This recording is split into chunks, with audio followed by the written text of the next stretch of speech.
Hey everyone. कुछ दिनों से सुनने में आ रहा है कि गवर्नमेंट प्लान कर रही है कि हिस्ट्री बुक्स में से मुगल्स के बारे में सिलेबस रिड्यूस होगा या हटा दिया जाएगा। आई डोंट नो एग्जैक्टली क्या सिचुएशन है, पूरी तरह से हटाना है या रिड्यूस करना है कुछ लिमिट तक।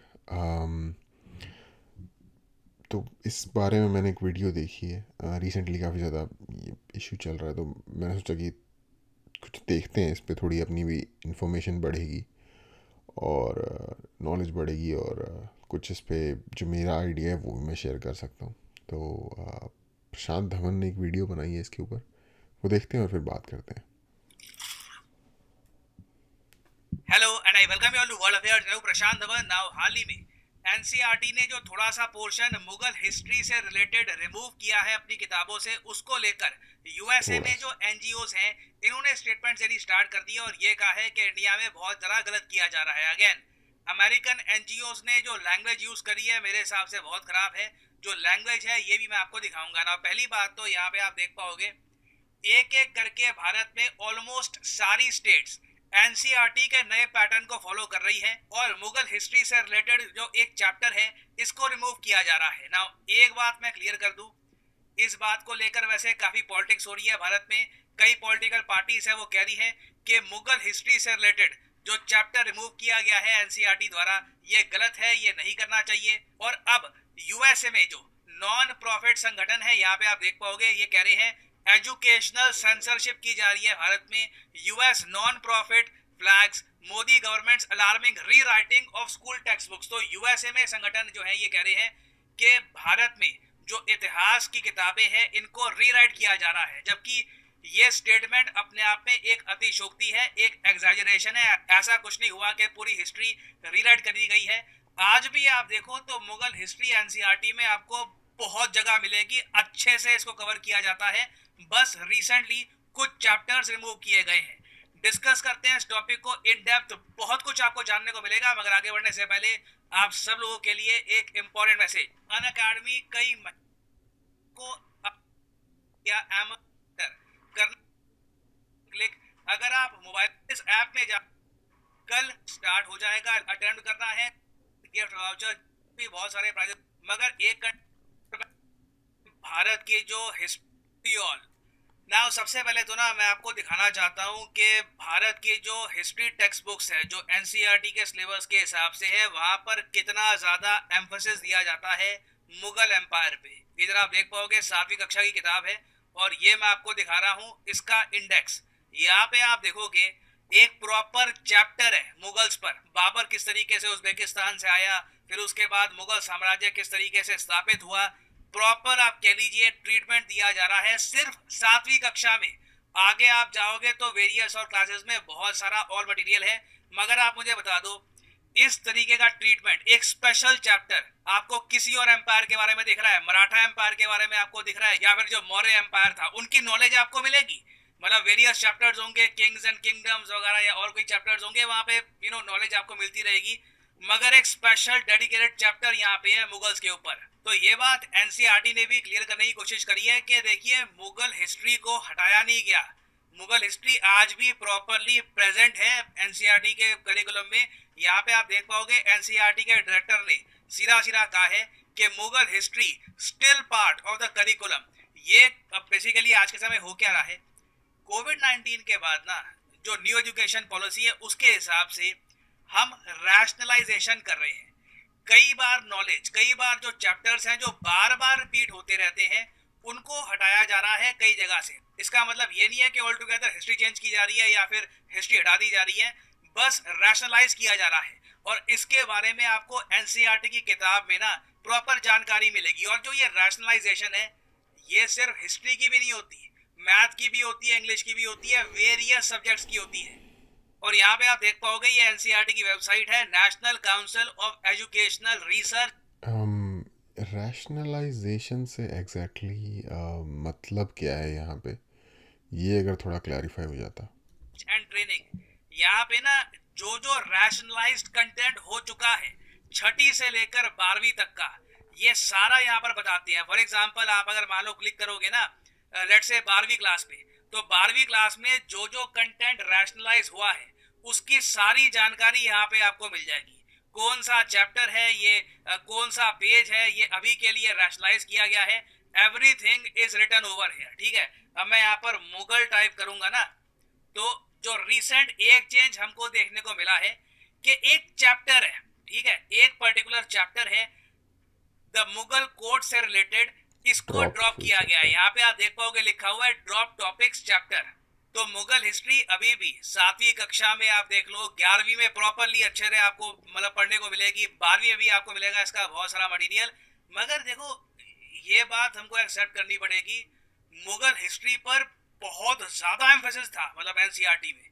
आप कभी भी एनसीईआरटी की किताब आप देख लो, हमारे हिस्ट्री में कई और किंगडम्स थे, उनको मतलब लिटरली जितनी डिजर्व करते हैं वो स्पॉटलाइट, जितना वो मटेरियल डिजर्व करते हैं उतना आपको नहीं मिलेगा, मगर मुगल साम्राज्य को हमेशा स्पेशल ट्रीटमेंट दिया जाता है।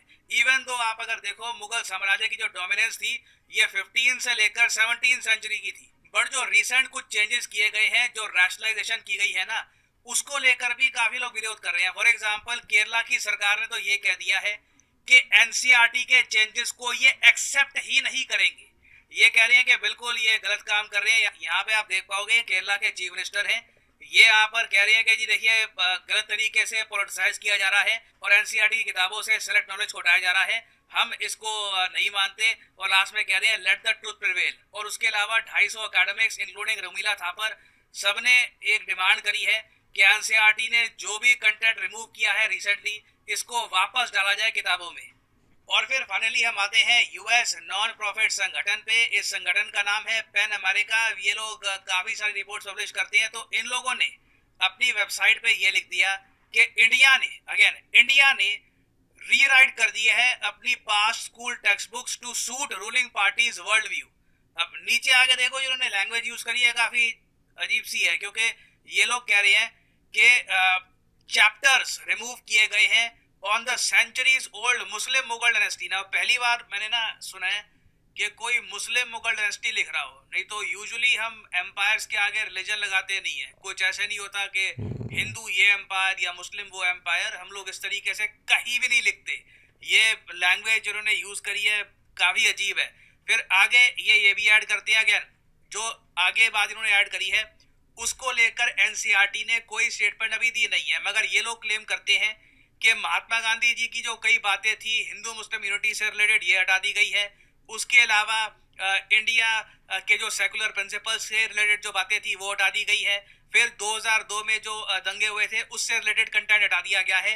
इन सब बातों पर एनसीईआरटी ने कहीं पर स्पेसिफिक कोई बताया नहीं है कि ये सब हटाया गया है, तो ये सब ये लोग खुद ही क्लेम कर रहे हैं ना। जो भी फैक्ट्स थे ये सब मैंने आपके सामने रख दिए ना। फाइनली मैं यहाँ पे आपसे जानना चाहूंगा कि आपके हिसाब से जो चेंजेस किए गए हैं एनसीईआरटी में ये करेक्ट है या इनकरेक्ट है, इसके बारे में लिखिएगा। और आपका जो रीजन है हाँ या ना कहने का ये भी साथ में लिखिएगा। मैं जानना चाहूंगा आपके thoughts. Please share your thoughts in the comment section below. और इसी नोट के साथ, हाँ मैं पर्सनल अपना कुछ बताऊंगा नहीं यहाँ पे, मैं आपका व्यू जानना चाहूंगा। तो इसी नोट के साथ ये है वीडियो का अंत। Thank you for listening. Okay, तो बिल्कुल देंगे हम आपको अपना रिव्यू। तो पहली बात तो इन्होंने स्टार्ट किया कि यूएस की जो ये कोई क्या नाम था इसका, समथिंग जो भी है इसका नाम है, उसने किसी एजेंसी ने ये इन्फॉर्मेशन ये अपने वेबसाइट पे छापी है कि ऐसा पैन अमेरिकन या कुछ नाम है, वट जो भी नाम है, कि ऐसा ऐसा कर रहे हैं और स्पेशली उन्होंने मुस्लिम नाम लगाया। तो यार ये लोग जो भी कह रहे हैं ना, इनकी तो कोई वैल्यू नहीं है जॉर्ज सोरोस जैसे लोगों के होते हुए, जो कि ओपनली रिजीम चेंज की बात करते हैं इंडिया में।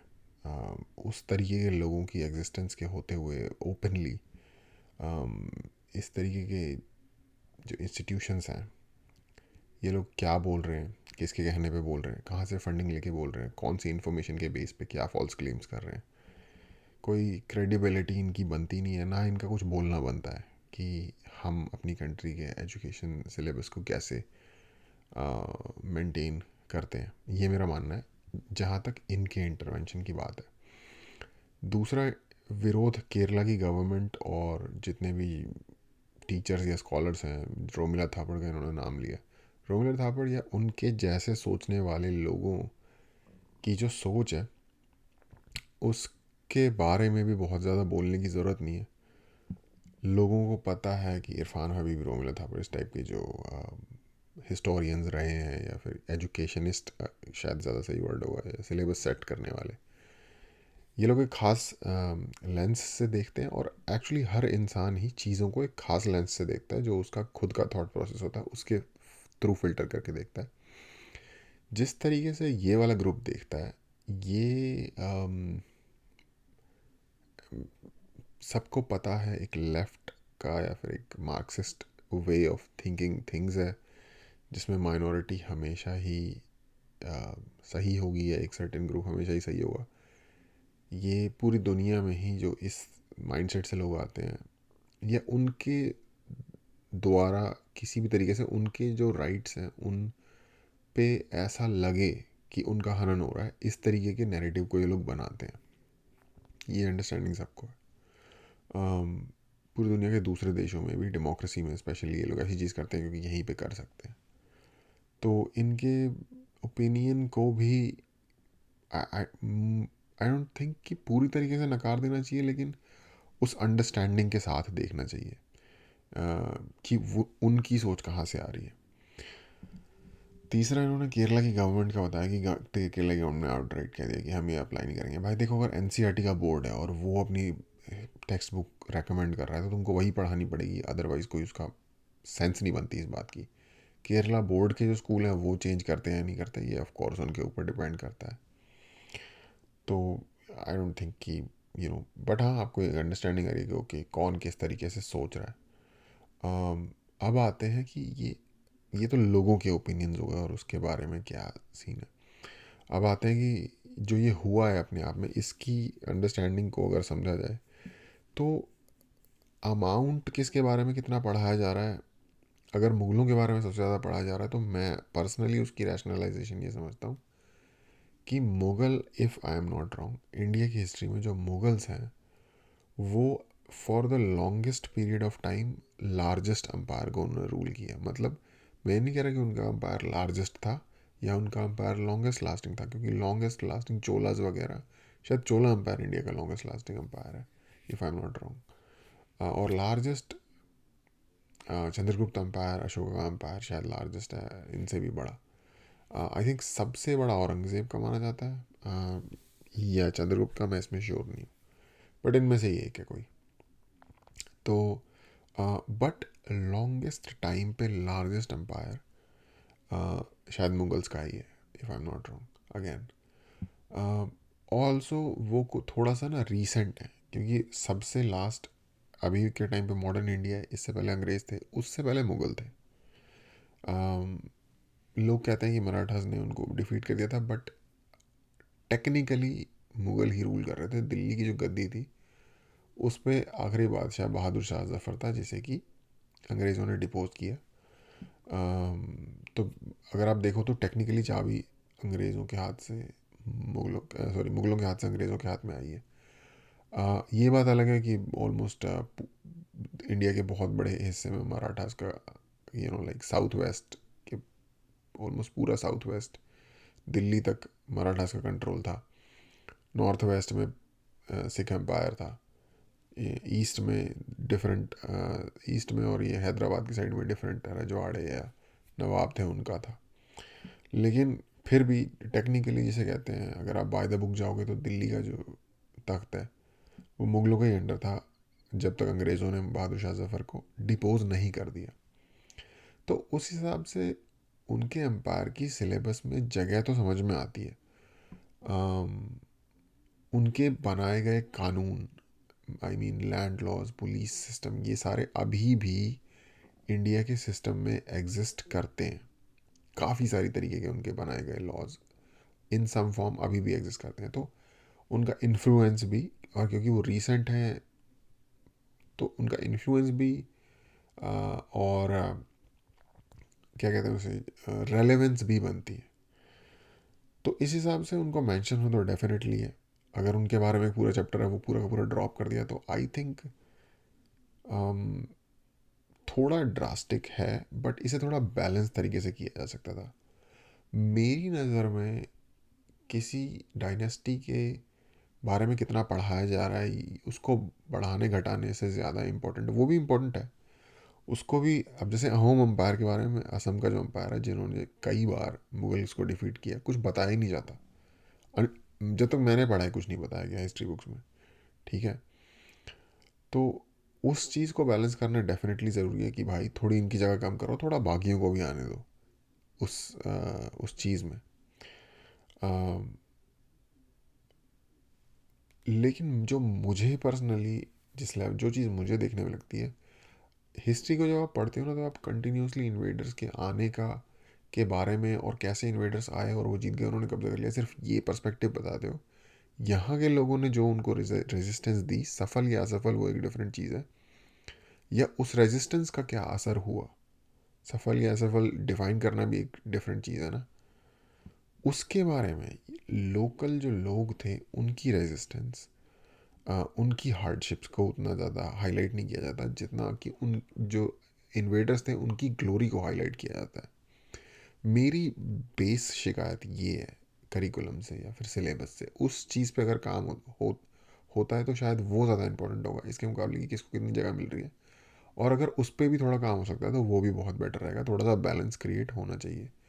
बाकी अगेन इस चीज़ की रेलेवेंस इसलिए बनती है क्योंकि मुगलों का काफ़ी ज़्यादा हिस्सा उनको हिस्ट्री में इसलिए मिल जाता है क्योंकि उनका टाइम भी ज़्यादा था। 16th सेंचुरी में वो आए हैं, और अगर ट्रूली देखा जाए तो 19th सेंचुरी में उनका पत्ता पूरी तरीके से साफ हुआ है।